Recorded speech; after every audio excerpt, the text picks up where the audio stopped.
जर तुम्ही CSC centre, आधार KYC किंवा कोणतीही सरकारी योजना चालवत असाल, तर तुम्हाला मंत्रा एम-एफ-एस 110L1 फिंगरप्रिंट डिव्हाइस हे लागतच असेल. तर हे तुमच्या लॅपटॉप किंवा कॉम्प्युटरमध्ये कशाप्रकारे इन्स्टॉल करायचं, तर ते सांग. सर्वात पहिले Googleवरती तुम्हाला मंत्रा L1 आर-डी सर्व्हिस हे सर्च करायचे.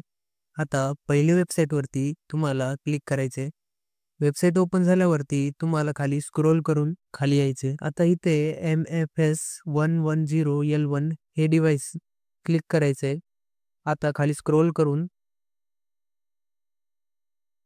इथे आपल्याला ड्राईव्हवरती जायचंय आणि इथून डाउनलोड करून घ्यायचंय. इथे आय एम नॉट रोबोट आणि सबमिटवरती क्लिक करायचंय.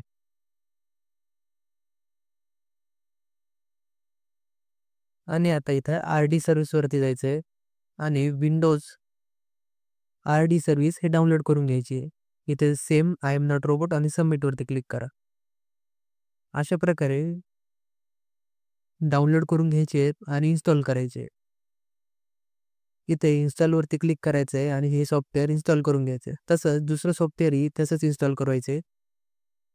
आता तुम्ही दोन्ही सॉफ्टवेअर इन्स्टॉल केल्यानंतर तुम्ही तुमचा डिव्हाइस प्लग केल्या की ते कॉम्प्युटरसोबत कनेक्ट होऊन जाईल.